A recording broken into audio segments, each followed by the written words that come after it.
So today I'm doing an update on the morning basket routine. What we have kind of been experiencing is we've been doing it now. This is our third week.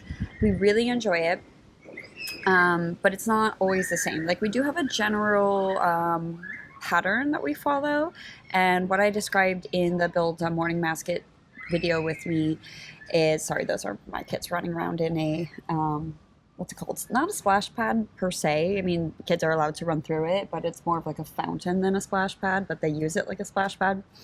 Anyway, that there is kind of a routine and pattern that we do follow, but what's really important is to not be too rigid with it and to have open flexibility. So we have a general rhythm that we kind of follow in the morning, but sometimes one kid wakes up earlier than the other, and other times we have more or less energy on one day than another day, or we did a lot on the weekend or a lot the day before or something, and that's okay. And what the morning basket does really allow for is flexibility in how you do things.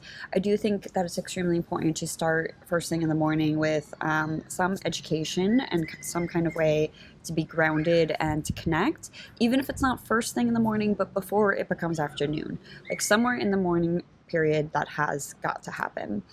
Like today also didn't go as planned because I thought I needed to do a lot of work. We did a lot of schoolwork this morning, just because the kids were really feeling it, and also my daughter was almost done with two of her, like a chapter in one workbook and then an entire other workbook, so we really just wanted to do that. I'm going to start driving now, so I won't be watching, but this kind of change of scenery kind of proves the whole point of this video, which is that life with kids is unpredictable, and please do not get mad at yourself if the morning basket doesn't go as planned, or if you're not noticing really a lot of consistency, because life isn't always consistent or going as planned. And the point is, it's supposed to ground you and have like a point of comfort and connection and safety, like, and at the start of the day you can always look forward to it, and that you follow some general rhythms, not rigid routines, but natural flows and cycles and rhythms. And today's a perfect example of that for me. It's really hard when you are normally such a structured, over-scheduled, overworked working mom who has like so much to do every day of every week, who now has a lot of free time, both because in the summer from my main job as a university lecturer I am free and my kids are free, and we opted to not use summer daycare for the majority of the summer because I really wanted this time to be connecting with my kids, since I have summers off as a teacher. But normally I would like fill those hours with tons of other things and do coach figure skating at summer camps and this and that, which I'm saying as I'm literally driving on my way to the ice rink to coach a summer camp. But it's the first time I've worked in a really long time, if I'm being honest. And I am doing a little bit this week. There's a 1 week summer camp, then I have again a full week off, and then I'll do a 2 week summer camp as I also start the preparations for the fall term at the university where I work. So it won't be like the full on really standing in front of the class, teaching all the classes, regular winter season figure skating routine. It'll be like the end of August will be a little bit slower than that. At the same time, the first week still our kids will be out of school, so it'll be for them like a little bit of adjusting, and then the last week is when they start school again. So it's not that much time left, but for the last 3 weeks I've really been like off, and my kids as well, basically. So going from being so planned down to the minute of every day to having so much freedom has been really difficult, not just for the kids, but for me as well. And the morning basket has really given us that sense of like an anchor, basically. So we can still pull away from it and go a little closer and pull away as we need to, but it is still that anchor keeping us grounded. Today, for example, I got totally messed up on the days, and I knew I needed to do some work before I left the kids with my husband, who's working at home. There's like a 1 hour overlap of when I needed to leave to coach and when he ends his work day. So I, you know, had to like set them up. They're watching The Grinch right now, and you know, set them up with healthy snacks and water and everything good. You know, gave them their evening baths already just beforehand, and you know, they're all cozy and comfortable enough, everything set for them. So hopefully they don't need to interrupt my husband working for 1 hour, and then he'll, you know, after work he'll start dinner and all that and be fully available for them. But I knew like, oh, that's going to be not so exciting for them. And this morning, as I mentioned earlier in the video, they were doing so well with the schoolwork that we went for like almost 3 hours, which is insane. But when I say schoolwork, I don't just mean the actual formal academic workbooks, which was today more than usual. I also mean the read alouds where I read to them as they eat. Also when I read like bits from, we're almost done with the like consent and boundaries book.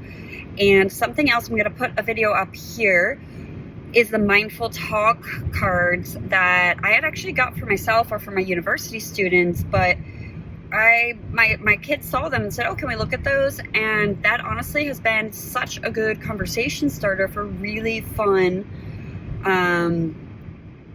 meaningful conversations, honestly, and such a point to connect on. And they want to do more and more and more. So we also do that. And we did get through, we have like 1 or 2 of the Bible stories left in the Bible book that we had in rotation in our morning basket, but they sometimes want to repeat the stories, which I think is great.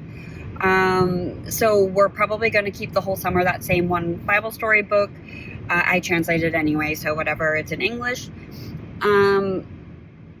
But yeah, just we did so much schoolwork in the morning, and I knew there were going to be, and I knew that I had to do work, that I had to get them outside and having fun, but I had to also do work. So I planned to go to this little beach bar in the city where they have this amazing little playground and sand area for playing.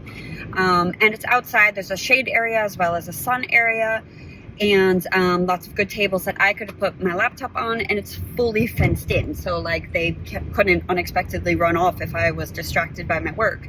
So I planned to go there with them, but I forgot that it was Monday. And I was thinking it was Tuesday. So, and they're closed on Mondays. So, you know, you have to adjust. And that's what I did. We walked a little further to a place that I knew they both really liked. And we ended up at a breakfast place a little further down where they have nice coloring papers for the kids.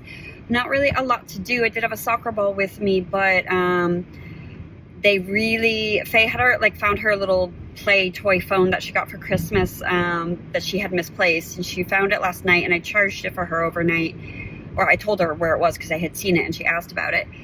And and she was like making nature videos with it, which is so cute. And so they asked, you know, oh, can we go over to that little area while you work, Mommy? And I could see them and it was fine. And a safe area that I know well in the city. So I said it was fine. And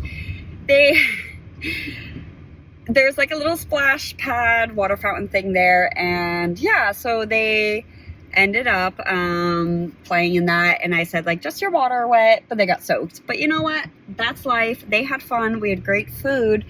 And I got my work done, and we were all happy as could be. So I just wanted to point some of those things out. And to wrap up this video, I'm going to just put in some pictures of ideas, and I'll make sure all of this is in the chapters. And I'll also make sure that I put in the description box anything that I'm showing in here. I'll link it for you using an Amazon affiliate link. So if you do use that link, I will hopefully get a commission. So thank you for that. That really helps support our family. But the ideas that we also do a lot of baking. So I'll show you some of the ideas, some of the things we've done from our morning basket ideas with that, as well as some of the activities and crafts. And I also had a friend in real life, not on YouTube, just asking me, how do you get your kids to enjoy reading so much? And one thing that I did that I probably would have figured out naturally anyway myself, and it would have naturally come over time because I am a reader and I love reading, was that you make sure there's literally books everywhere for your kids in the house, and ones that they like, in the bathroom, on the kitchen table, in the designated bookshelves, next to their bed, on the coffee table in the living room, on the fireplace next to the couch, basically anywhere where you think your kids are around. Just make sure they're easily accessible and they'll grab them. Definitely in the car. Always have books in the car. If you have diaper bags or to-go bags, books, at least 1 or 2, just make sure you always have them around. And that was a tip that I had read in How to Raise a Reader when my first child was a baby. And then also that it's really important they see you reading. You can't be sitting there on your phone and expect your kid to lift up a book and read a book. So, and of course, reading to your kids is super important. So all of those things I also kind of really intentionally did instead of just naturally over time, because I read that wonderful book, How to Raise a Reader, which I will link in the description box. And I'll link anything else that I mention. Enjoy the rest of this video where I give some more tips. And yeah, that's it. Bye.